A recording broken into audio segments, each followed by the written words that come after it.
My name is Claire Morgan, and I'm 32 years old.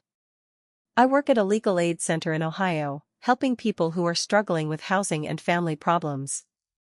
I never imagined that one day my own mother would walk through those same doors carrying an old notebook filled with everything she believed I owed her. When I was 12, my parents suddenly decided that anything meant specifically for me was an extra. School supplies, toiletries, clothes, lunches, and even small personal items became my responsibility. I started babysitting after school and working weekends just to afford basic things.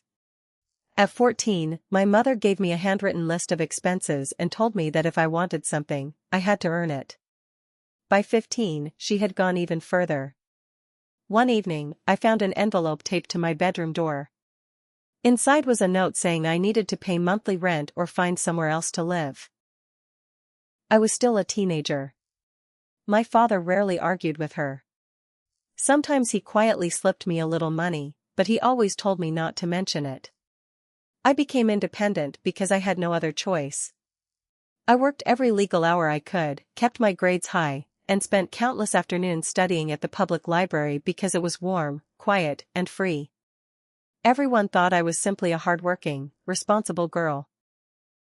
Nobody knew that I was constantly calculating whether I had enough money for food, transportation, and school supplies. Then one teacher finally noticed. Mrs. Harper, my school counselor, saw how exhausted I looked and asked me when I had last eaten a proper meal. I tried to laugh and change the subject, but eventually I told her the truth. That conversation changed everything. A social worker investigated, and the records told a story my parents could no longer explain away. My school records, work permits, counselor reports, and other documents showed that I had been struggling for years while my parents were financially capable of supporting me. My parents were required to provide for me. I was their child, not their tenant. A case plan was put in place. Food had to be available, clothing and school expenses had to be covered, and I could no longer be charged rent. For the first time, someone told me something I desperately needed to hear: I had never been the problem. I graduated at 18, moved out, and worked my way through college. Eventually, I joined the same legal aid organization that had once helped me. I built a quiet life, saved carefully, and stopped expecting anything from my family. Years passed, and my relationship with my mother remained distant. My father occasionally contacted me, but he never knew how to talk about the past. Then, at 32, my mother suddenly appeared at my workplace. She asked to meet privately. When I entered the conference room, she placed an old gray notebook on the table. I recognized it immediately. She had kept it all those years. Every expense from my childhood had been recorded inside it. Food, clothes, school supplies, transportation, and other costs had been carefully listed. She had even added expenses from the years when the authorities had forced her to provide basic necessities. At the bottom of the newest page was a huge total. She wanted me to pay it. But that wasn't the only reason she'd come. My parents were now struggling financially.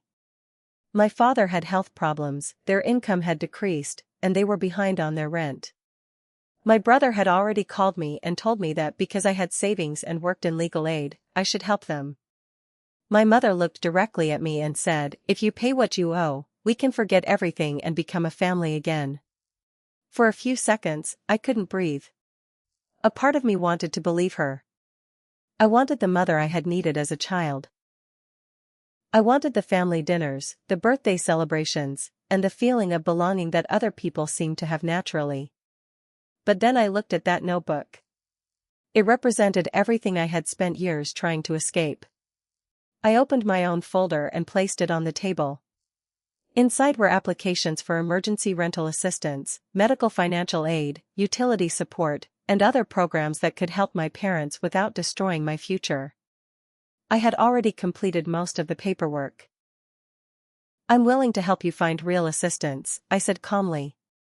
"I'll help you understand the process, but I will not pay a debt I never owed." My mother stared at me in disbelief. "You're choosing paperwork over your family?" she asked. I shook my head. No. I'm choosing help without conditions. The room became silent. My father looked at the folder, then at the old notebook. Finally, he quietly said, "She's right." My mother stood up and left. My brother stopped speaking to me for several months and accused me of being selfish. But I didn't change my decision. I had spent too many years believing that love meant sacrificing everything just to keep people happy. I wasn't going back. A few weeks later, my father called me. His voice sounded different. He admitted that he had seen what was happening when I was young. He remembered my worn-out clothes, the long work hours, and the times I tried to hide how hungry I was. He told me he had been afraid to challenge my mother and apologized for staying silent. I didn't pretend one apology could erase my childhood, but I listened. Eventually, the assistance programs helped my parents stabilize their situation, and I continued living my own life. Not long afterward, I finally bought my first home.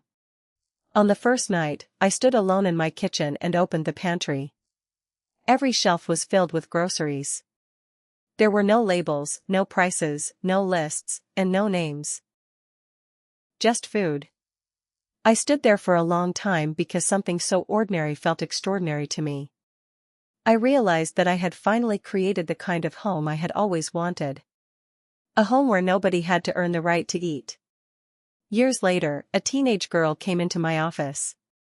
She was an excellent student, worked multiple jobs, and kept insisting that everything was fine. I recognized the signs immediately because I had once been that girl. I placed a yellow folder in front of her and told her she didn't have to earn the right to be cared for. She looked at me with tears in her eyes, and I repeated the words someone had once given me when I was 15, "You are not the one who failed." That old notebook taught my mother to keep score of everything. My life taught me something completely different. Some accounts aren't meant to be paid. Some are meant to be closed. And sometimes walking away from a family member isn't abandoning them. Sometimes it's finally refusing to abandon yourself. If this story reminds you of someone who always seems strong, independent, and fine, ask them one more question. The people who look like they need nothing are sometimes the ones who have been carrying everything alone.